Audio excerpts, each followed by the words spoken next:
Thank you very much, Ainhoa.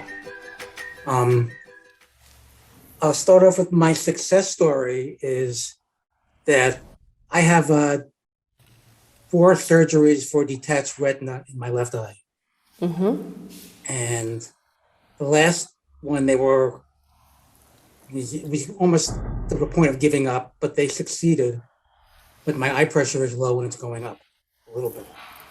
But my main success story is I was wearing glasses all the time because I don't have a lens on that eye, so I always wear my glasses.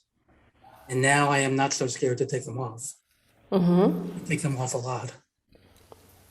And I'm doing sunning and palming, and my vision, it feels like my field of vision is definitely wider than it was. Great.